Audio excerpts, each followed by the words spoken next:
e nós vamos falar agora da chegada do Fux na segunda turma do STF, né? Porque tá emocionante o negócio, o pessoal lá não tá bonito não, cara. O Gilmar Mendes se sentiu incomodado, deu as boas-vindas ao Fux, criticando o Fux, dizendo que não, que essa turma é contra a Lava Jato, porque nós destruímos esse negócio da justiça autoritária, coisa e tal.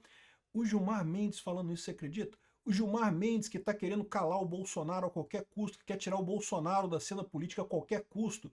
O Gilmar Mendes dizendo que a segunda turma acabou com o ativismo judicial e não sei o que lá, criticando o Fux lá, né? E teve até reação isso daí. Mas não foi a única coisa, não. Teve também a discussão do Toffoli com o André Mendonça. E isso que é a beleza da coisa, né? O Gilmar Mendes falou grosso, o Toffoli falou grosso, mas a verdade é que a segunda turma agora tem maioria de direita, tem maioria, né, centrada na verdade, tem maioria jurídica e não maioria na narrativa esquerdista.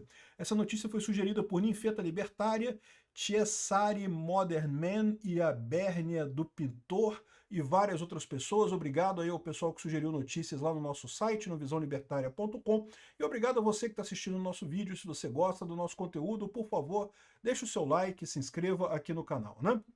Então tá aqui, ó. O Fux estreou na segunda turma. O Fux estreia na segunda turma do STF em dia de julgamento do golpe na primeira turma. O golpe, vocês sabem, né? Não tem chance nenhuma. A primeira turma decidiu que vai botar mesmo a reputação deles no jogo para tentar salvar o PSDB. Vão mesmo, né, insistir em tirar Bolsonaro da vida política a qualquer custo. Tudo indica que é isso que eles estão fazendo. E aí, agora o Fux foi para a segunda turma, né? A segunda turma tem um monte de questionamentos nessa história aqui. E parece que o pessoal está incomodado aqui. Olha o Gilmar Mendes aqui. O Gilmar Mendes chegou no dia e falou, olha só, Vossa Excelência passa a integrar um colegiado cuja identidade jurisdicional foi forjada naquilo que o STF tem de mais sensível, a salvaguarda da liberdade. Caramba, o Gilmar Mendes falando isso. O cara que quer cancelar a liberdade de expressão a todo custo, quer proibir as pessoas de se expressarem na internet a todo custo, né? Gilmar mencionou a decisão proferida pela segunda turma que declarou o ex-juiz Sérgio Moro suspeito nos processos envolvendo o então ex-presidente Lula, ou seja, que matou a Lava Jato, né? Foi a segunda turma que matou a Lava Jato, a verdade é essa. A declaração de suspeição do ex-magistrado Sérgio Moro foi mais do que uma simples correção processual, foi o desnudamento de uma metodologia de subversão do sistema acusatório. O processo contra o Lula, que foi um processo que seguiu todo o devido processo legal, que levou 6 anos de investigação, que teve inúmeras delações premiadas, pessoas que devolveram dinheiro para o Estado, devolveram coisas de roubo para o Estado, um monte de provas e tudo mais. Foi julgado na primeira instância, foi julgado na segunda instância, foi julgado na terceira instância, condenado em todas as instâncias, e, no entanto, diz o Gilmar Mendes que isso foi uma subversão do sistema acusatório. Porque o sistema acusatório que o Gilmar Mendes gosta agora é o do Alexandre de Moraes. Xandão vai lá e manda prender mesmo, prende e arrebenta, não quer nem saber. Processo que dura 6 meses, começou a denúncia do Bolsonaro em dezembro do ano passado, agora já está condenado, já vai para cadeia, não sei o que lá, e não tem negócio de... Não tem essas coisas de direito à ampla defesa, contraditório, isso aí é besteira, isso aí não precisa. Esse é o sistema acusatório do Gilmar Mendes, né?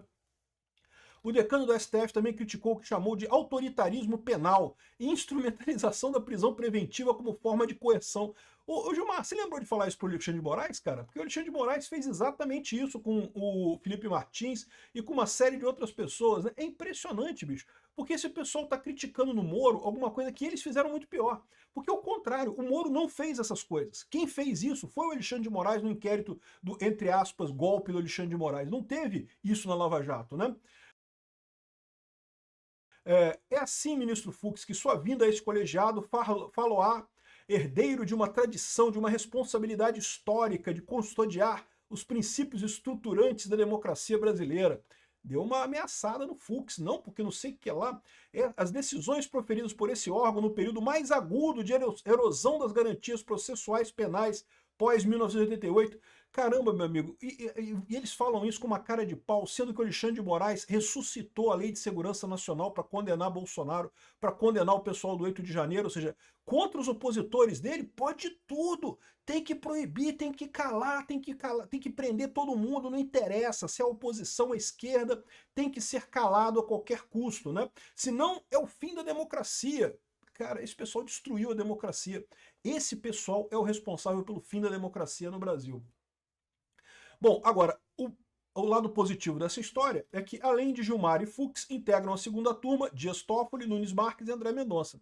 É o que eu falo para vocês, o Gilmar Mendes pode falar até um monte de besteira, mas no final das contas, meu amigo, ele está em minoria na turma agora, é diferente da primeira turma, né? Aqui, ó, Luiz Fux, segunda turma resistiu ao autoritarismo da Lava Jato, diz Gilmar Mendes e fala de boas-vindas a Fux. Sendo que ele, o Gilmar Mendes especificamente, ajudou pra caramba o autoritarismo do Alexandre de Moraes, né? A perseguição aberta a Bolsonaro sem nenhuma lógica, sem nenhuma prova, sem nenhuma evidência de nada. Nem questão de prova, é questão de lógica. Essa acusação do Bolsonaro, que o Bolsonaro deu um golpe no 8 de janeiro. Caramba, de onde é que tem? De onde é que tiraram isso? De onde é que tem golpe no 8 de janeiro, cara? O cara, 8 dias antes, era o presidente da República, dava ordem pro Exército, se ele, por hipótese, quisesse dar um golpe, dava ordem pro comandante do Exército para fazer isso. Ah, não, mas ele deixou para dar no dia 8 de janeiro, quebrar as coisas, não sei o que lá. Olha o absurdo, cara. Aqui, ó. E as alfinetadas do Gilmar Mendes no Fux repercutiram mal no STF, né? O presidente da segunda turma disse que o colegiado resistiu ao autoritarismo penal, como que dizendo que o Fux não é bem-vindo na segunda turma por conta de que o Fux tem uma posição favorável à Lava Jato. O Fux está correto. O Fux, ao contrário do Gilmar Mendes, desse pessoal todo, foi juiz de carreira, juiz penal de carreira, né? E, enfim, e aqui, ó, não é uma boa forma de receber alguém. Um ministro classificou a fala de Gilmar Mendes como agressiva e outro acrescentou que não é uma boa forma de receber alguém, né? E eu concordo plenamente com esses dois aqui, e aqui que vai a minha dica. Não se sabe quem são esses dois. É possível que seja o André Mendonça e o Cássio Nunes. E nessa situação, a gente tem a situação exatamente que eu falo para vocês, o positivo dessa história. Os dois vão estar junto com o Fux na segunda turma. A segunda turma tende a ter posições mais centradas agora, né? O Globo está falando aqui, ó. Fux estreia na segunda turma com casos sobre igualdade de gênero e dúvidas sobre recurso de Bolsonaro. Eu fiz aqui um vídeo falando sobre a possibilidade do recurso, né, da revisão criminal do Bolsonaro, que poderia ser distribuída para a segunda turma, e na segunda turma, se for julgada na segunda turma, existe a chance de você ter uma revisão criminal ali, você pode ser aceita essa revisão criminal. Vai acontecer isso? A gente não sabe, porque pela regra deveria acontecer isso. Pela regra, a revisão criminal deveria ser julgada pela segunda turma. E se for julgada pela segunda turma, tem 3 votos a favor e 2 contra. O Bolsonaro estaria livre. Muito rápido isso. Vocês sabem como é que funciona o STF agora, né? Não tem mais regra nenhuma, não tem mais lei nenhuma. Tudo que decide é o Alexandre de Moraes. Então a gente não sabe o que vai acontecer nessa história toda no final das contas, né? Aqui, ó, o ministro Fux estreia nessa terça-feira como integrante da segunda turma, em meio à expectativa sobre o destino de casos relatados por ele como recurso de Jair Bolsonaro. Bom, o recurso de Jair Bolsonaro que o tornou inelegível em 2023. Isso é um outro ponto também. O recurso da inelegibilidade do Jair Bolsonaro em 2023 está com o Fux. Significa que esse recurso, em tese, seria julgado pela segunda turma. E se for julgado pela segunda turma, você pode ter maioria para absolver o Bolsonaro, né? Ou seja, para tornar ele elegível de novo ano que vem. É verdade que o Bolsonaro, em tese, esse caso agora já não faz mais diferença. Por quê? Porque, em tese, o Bolsonaro já está condenado por um crime, né? Ele não cometeu crime nenhum, mas condenaram ele por um crime inventado na cabeça do Alexandre de Moraes. Então, pela lei da ficha limpa, ele não poderia concorrer ano que vem de qualquer forma. Na verdade, não poderia concorrer meio que nunca mais, né? Porque ele vai ter, são 27 anos de cadeia, então, em tese, ele já vai estar com 90 anos de idade quando acabar essa punição dele, né? Eu não acredito que isso vai acontecer, eu já falei para vocês, isso vai ser revertido muito rápido. Mas, ano que vem, existe possibilidade mesmo dele não conseguir concorrer, né? Então, aqui, ó, Gilmar e Fux têm um histórico de embates públicos e divergências, especialmente em temas ligados ao Lava Jato e à atuação do Ministério Público. Por quê? Porque o Gilmar Mendes é um político, o Fux é um jurista. No caso da Lava Jato, ainda há ações remanescentes na corte, como o caso da construtora Queiroz Galvão e a decisão que anulou os atos da Lava Jato contra o Palocci, confirmada pela segunda turma. Agora pode ter votação de novo, né? O Fux pode influenciar o placar na segunda turma, que tem perfil garantista, dependendo de como se alinhará com os outros recursos, né? Com os outros ministros, né? A ida de Fux para a segunda turma também gera incerteza sobre o destino de um caso envolvendo o Jair Bolsonaro. O ministro é relator do recurso de Bolsonaro sobre a decisão do TSE, que o tornou inelegível por causa da reunião do Palácio do Alvorada. Uma coisa absurda que não tem lógica nenhuma, né? a primeira, na avaliação de auxiliares do Supremo, a primeira turma será o local de decisão sobre o tema, porque já foi estabelecida a competência do colegiado. Não sei não, tá? Porque em tese não foi julgado nada ainda. Então isso deveria ir para a segunda turma, deve seguir com o juiz. Eles estão preocupados com isso, eles não querem isso. Por que esse pessoal não quer isso? Me responde. É porque para pensar, se o Bolsonaro já está proibido de concorrer por conta da lei da ficha limpa, por que eles se importam com isso daí? É porque eles sabem que nada disso vai ficar, entendeu? Nada disso tem chance de realmente acontecer, né? Então, caso o Fux carregue o recurso de Bolsonaro para a segunda turma, a composição pode alterar o cenário de julgamento. Ministros avaliam, contudo, que a chance de reversão da inelegibilidade pelo TSE é considerada mínima.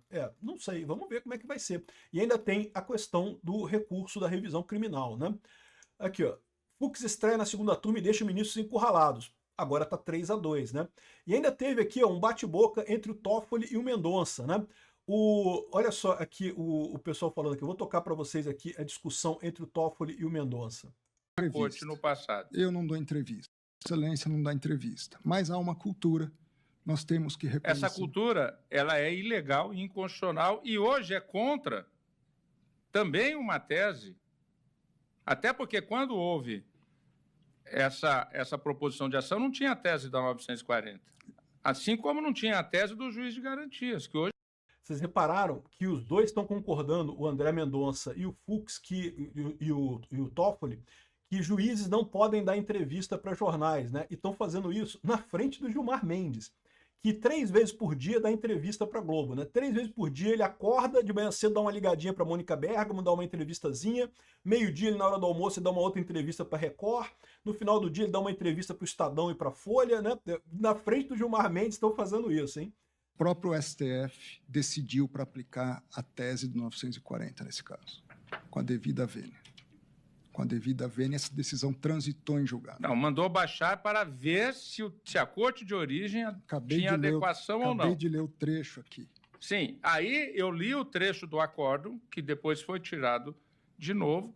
Eu li o trecho do acórdão, que disse que não se enquadrava no 940, porque não, na verdade, o Supremo disse que não podia fazer revolvimento de matéria fática. Eu li o voto. E mandou, eu voto, também li, ministro. Que foi unânime. Respeita a posição de Vossa Excelência. Eu respeito, mas a sua Vossa Excelência está deturpando o meu voto, com a devida vênia. Ou seja, o André Mendonça teve que explicar para o Toffoli qual que era o voto dele, não sei o que lá, e o Toffoli, não, você está deturpando o meu voto. Não, é o que está escrito aqui, pô, é o que está escrito aqui no seu voto. E o Toffoli não se deu por satisfeito. Vai ser divertida a segunda turma, tá? Eu acho que a gente tem possibilidade de coisas divertidas por lá.